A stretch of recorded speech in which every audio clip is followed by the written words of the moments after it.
अस्सलाम वालेकुम बेटा।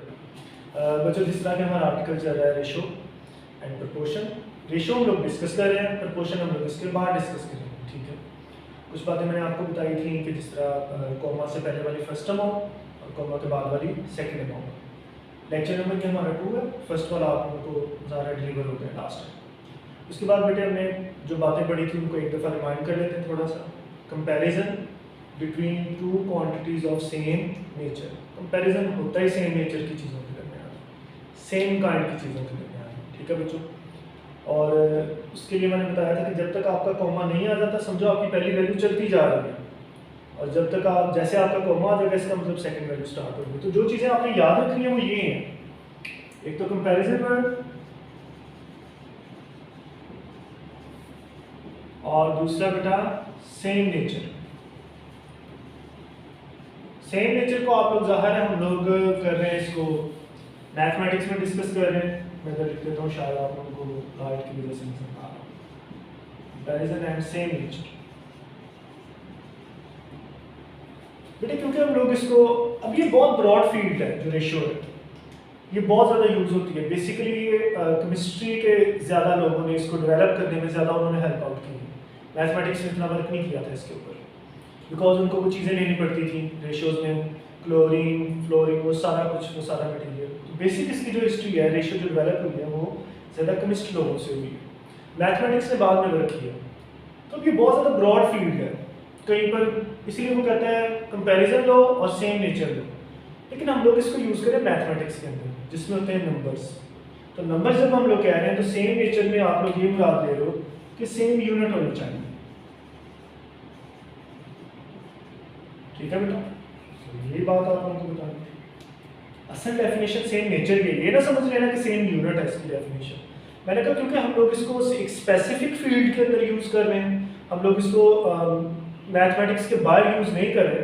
तो मैथमेटिक्स जहाँ पे आप लोगों के नंबर्स आते हैं वहाँ पे सेम नेचर का मतलब नंबर्स के दरमियान एक रिलेशन है, और वो रिलेशन किस तरह शो होता है बेटा, उनके यूनिट्स के साथ। ठीक है, हम लोगों ने यूनिट्स लेने, कंपैरिजन करना है, बहुत सारा कुछ आप लोगों के साथ। अच्छा बेटा, मैंने कुछ क्वेश्चंस लिखे हैं आप लोगों के लिए। ये फर्स्ट क्वेश्चन का सेकंड पार्ट है और वो फर्स्ट का पता नहीं कौन सा पार्ट है, थर्ड है या फोर्थ है, वो आप लोग देख लीजिएगा। ये 2 क्वेश्चन है। पहला ये वाला क्वेश्चन देखो जरा, शाबाश।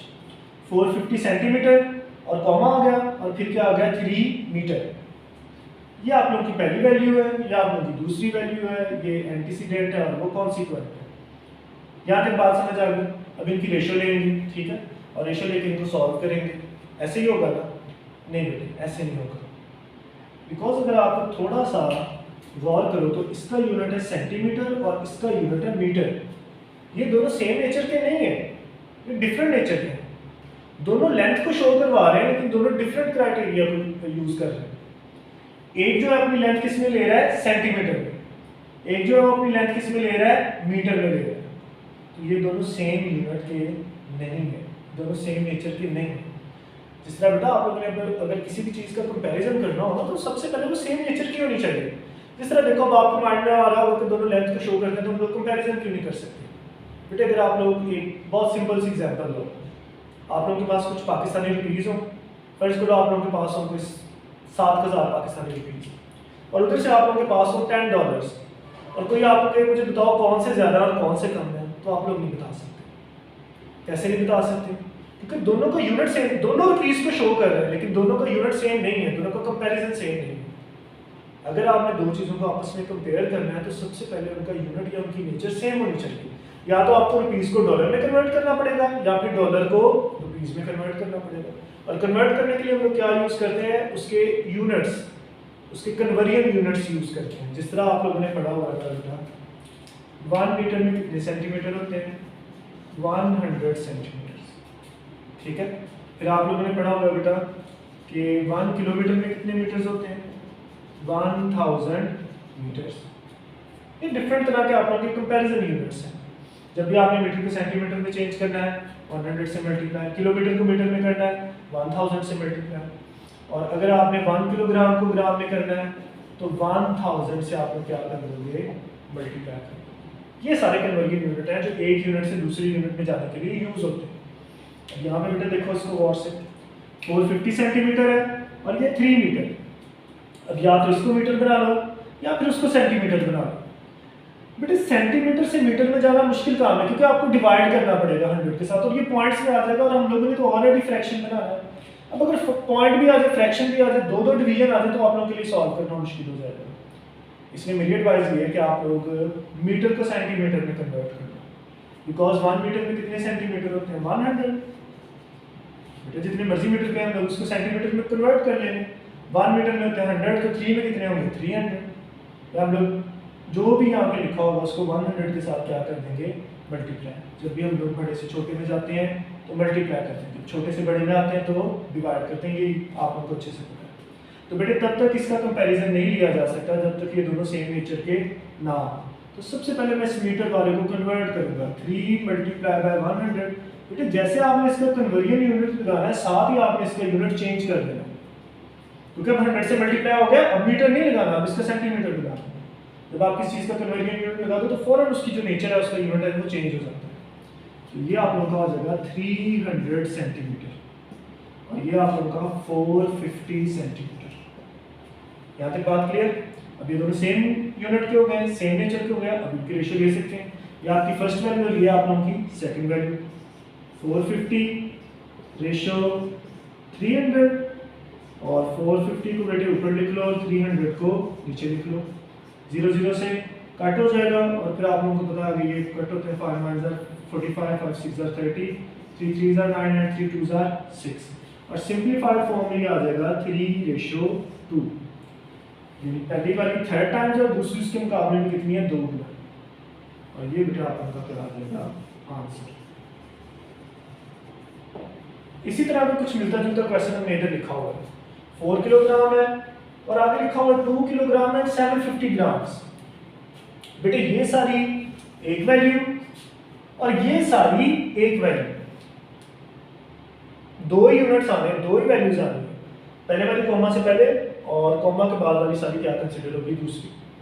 अब हम लोग जरा इसको गौर से देखो, इनका अगर हम लोग लेना चाहें कंपैरिजन तो क्या बनता है? नहीं, ये किलोग्राम में, आपके ज़हन में होगा ये भी किलोग्राम में। नहीं बेटा, किलोग्राम के साथ ग्राम भी आ रहा है, तो या तो हमें इस सारी का पहले टोटल लेना पड़ेगा कि ये कितनी बनती है, फिर इसका भी ले लेंगे, फिर इनका यूनिट देखते हैं किस तरह से करना है। मेरा ख्याल है बेटा हम लोग या तो किलोग्राम को ग्राम में कर सकते हैं या फिर ग्राम को किलोग्राम में कर सकते हैं। अगर हमने किलोग्राम को ग्राम में चेंज करना है तो 1000 से क्या करना पड़ेगा? मल्टीप्लाई। ठीक होगी बात? तो हम लोग यहाँ से चेंज कर लेंगे इसको। मैं चाहता हूँ कि हम सबको ही ग्राम में कर लें। अब जरा आप लोग सेकंड वाले को देखो, 2 किलोग्राम है और साथ में 750 ग्राम। अगर आप लोग किलोग्राम को ग्राम में चेंज करो तो आपको इसको मल्टीप्लाई करना पड़ेगा किससे? 1000 के साथ।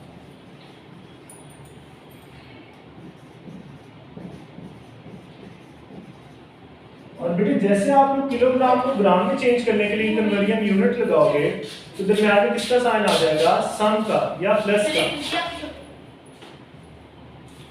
तो जब आप लोग कन्वर्जन यूनिट लगाओगे तो इसके दरम्यान प्लस का साइन आ जाएगा। ठीक है, जिसको बहुत करने लगा। अब ये क्या बात हुई थी? दरम्यान में प्लस का साइन कैसे आ गया? ये प्लस का साइन क्यों आ गया इसके दरम्यान? बेटा याद रखना है, जब तक आपकी यूनिट डिफरेंट है ये आपस में ऐड नहीं हो सकते। सम किस चीज को शो करता है? सम करता है चीजों के टोटल को शो। मैं वो एग्जांपल दूंगा, अगर आप लोगों के पास कुछ डॉलर्स हैं और कुछ रुपीस हैं, मैं आप लोगों से कहूँगा मुझे बताओ आपके पास टोटल पैसे कितने हैं, तो आप नहीं बता सकते, क्योंकि आपके पास कुछ रुपीस है पाकिस्तानी और कुछ आपके पास डॉलर्स हैं। आप इन दोनों को आपस में टोटल करके नहीं बता सकते। सम होता ही, टोटल होता ही तब है जब दोनों की यूनिट क्या हो बेटे? सेम हो। अब इनके यूनिट सेम नहीं है तो ये टोटल नहीं हो सकते थे। लेकिन अगर फर्ज करो अगर आपके पास रुपीस है और कुछ डॉलर्स हैं, जैसे आप डॉलर को रुपीस में कन्वर्ट करोगे ना बेटा, साथ ही आप टोटल बता सकते हो कितने हैं। तो याद रखना सम का साइन किसको शो करता है? टोटल को। और आप लोग तब तक किसी चीज़ को टोटल नहीं कर सकते, ये सारी है एक ही वैल्यू थी, लेकिन आप टोटल तब तक नहीं कर सकते जब तक दोनों सेम यूनिट के ना हो। आप रुपीस और डॉलर्स का टोटल नहीं बता सकते जब तक बेटे वो दोनों सेम यूनिट में ना आ जाए, या डॉलर रुपीस में चले जाए या रुपीस डॉलर में आ जाए। तो बेटा अब इसको जल्दी से वाइंड अप करते हैं। ये 2000 ग्राम्स हो गया आप लोगों का, और ये 750 ग्राम्स हो गया। इसको ऐड कर लो, 2750 ग्राम, और बेटा फर्स्ट वाला यूनिट आप लोगों का क्या है 4 किलोग्राम था, इसको भी ग्राम में चेंज कर लो, इसको 1000 से मल्टीप्लाई कर लेंगे।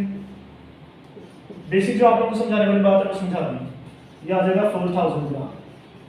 अब इनका यूनिट सेम हो गया, इनकी रेशियो ले लेंगे 4000 रेशियो 2750 और 4000 को ऊपर रख लो, 2750 को नीचे रख लो, इनको आपस में कट कर लो, तो ये आ जाएगा तकरीबन 16:11, कुछ इस तरह का पार्ट आ जाएगा।